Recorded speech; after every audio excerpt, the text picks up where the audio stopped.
Salut, c'est Raj pour Autodisciple. On est le mercredi 18 novembre devant la place de la République. Les gens sont en train de se recueillir derrière moi.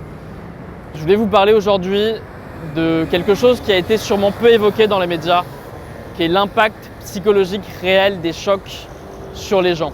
Et comment les chocs, les événements terrorisants peuvent en fin de compte nous rendre beaucoup plus courageux et beaucoup plus capables de prendre beaucoup de risques.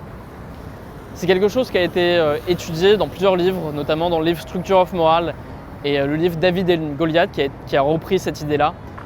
En réalité, quand on vit un événement qui devrait être terrorisant, on a une réaction qui est souvent inattendue et incomprise par les gouvernements et par les gens qui essayent de vous terroriser. Dans son livre, donc de Structure of Morale, l'auteur étudie la réaction des Londoniens, des Anglais, pendant la Seconde Guerre mondiale. En 1940, les nazis ont commencé à bombarder Londres et tous les gouvernants d'Angleterre s'imaginaient que la réaction des habitants serait extrêmement négative, qu'ils seraient tous effrayés. Et en préparation à ça, ce qu'ils ont fait, c'est qu'ils ont commencé à construire plein d'hôpitaux psychiatriques autour de la ville en se disant que voilà, forcément les gens, les habitants seraient complètement terrorisés. Et du coup, l'économie tournerait mal et le pays s'effondrerait. Donc, ils ont construit plein d'hôpitaux psychiatriques en préparation à ça. Et ce qui s'est passé en réalité, c'est que quand les bombardements ont commencé à arriver, personne n'a eu besoin de ces hôpitaux psychiatriques, personne n'y allait. De la même manière, ils avaient envisagé de construire des réseaux souterrains pour que les gens puissent aller sous terre pour se protéger des bombardements, mais ils ne l'ont pas fait parce qu'ils se sont imaginés que s'ils faisaient ça, personne ne sortirait de sous terre, personne n'irait travailler et les gens seraient démoralisés.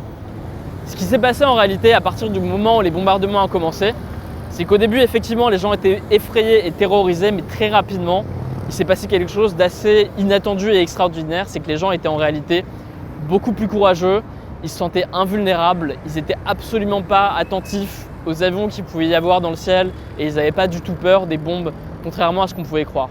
Et c'est un phénomène qui est très incompréhensible, très contre-intuitif, et qui a été étudié donc, dans le livre Structure of Morale. Et ce qu'explique l'auteur, c'est qu'en réalité, quand il y a un événement de ce type, il y a 3 victimes différentes et 3 réactions différentes.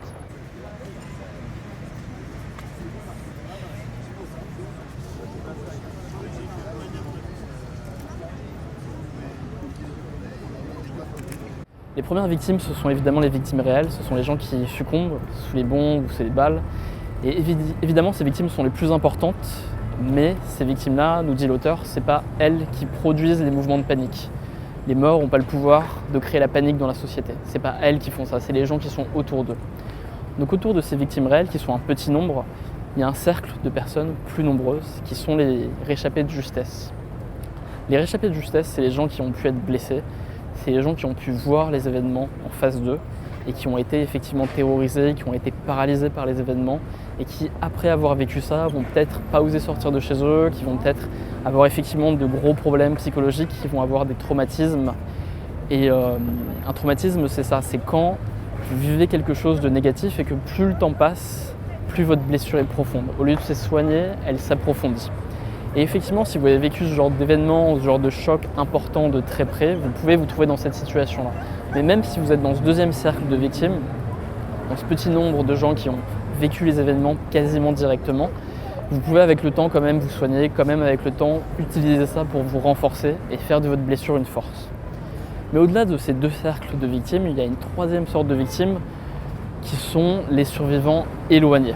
C'est les gens qui ont pu entendre une balle, c'est les gens qui ont pu entendre des sirènes, c'est les gens qui ont vécu les événements de loin et qui n'ont pas vraiment été en danger directement, mais qui les ont vécus aussi d'une certaine manière et qui ont survécu complètement. Ces gens-là, c'est sûrement vous peut-être, c'est moi, c'est tous les gens qui sont autour de nous ici. C'est en fait la majorité des gens et c'est le plus grand cercle de victimes.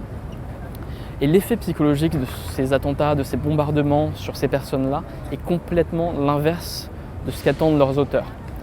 C'est-à-dire que ces gens-là, contrairement à ce qu'on pourrait croire, ne sont pas terrorisés, ne sont pas effrayés, ils sont rendus invulnérables. Ils ont le sentiment d'être invincibles parce qu'ils ont le sentiment d'avoir vécu ces événements, mais en même temps, ils s'en sortent bien et tout va bien pour eux. Et du coup, ils sont beaucoup plus aptes à prendre beaucoup de risques, ils sont beaucoup plus courageux. Et ce qui s'est passé en Angleterre à Londres dans les années 40 lors des bombardements nazis, c'est que les gens n'ont pas du tout eu besoin d'aller dans ces hôpitaux psychiatriques. Ils étaient courageux, ils allaient travailler, ils faisaient des efforts, ils étaient productifs et ils avaient un sentiment de solidarité qu'ils n'avaient jamais eu jusque-là. C'est un peu, en tout cas c'est le sentiment que j'ai ici à Paris, c'est un peu ce qui se passe en ce moment. Moi, le quartier où il y a eu ces attentats, c'est un quartier que je connais depuis longtemps, où j'ai vécu plusieurs années. Et j'ai plusieurs amis qui vivent dans cet endroit-là. Et ce que je sens, c'est que effectivement, les gens ne sont pas vraiment terrorisés. Les gens ont plutôt un sentiment d'invincibilité, un sentiment de courage, de solidarité et d'invulnérabilité grâce à ces événements. Donc ce que vous devez comprendre, c'est que si vous vivez ce genre de choc dans votre vie, soit à cause d'attentats, soit parce que vous vivez ces événements personnellement. Je sais que j'ai des gens qui, dans mes abonnés, il y a des gens qui sont à Paris, il y a des gens qui sont en Tunisie, il y a des gens qui ont vécu ce genre de situation aussi par le passé. Et vous devez comprendre que si vous avez ce sentiment d'invulnérabilité, ce sentiment positif, c'est quelque chose de normal. Et vous devez en profiter pour vraiment profiter de la vie, pour vraiment prendre des risques, pour faire ce que vous voulez vraiment faire. Parce que vous allez vivre ce genre de choc forcément.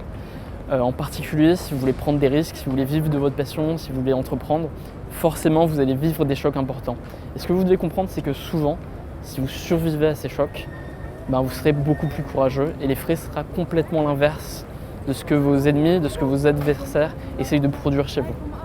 Voilà, c'était Raj pour Autodisciple. Portez-vous très bien. Passez une super journée. À bientôt.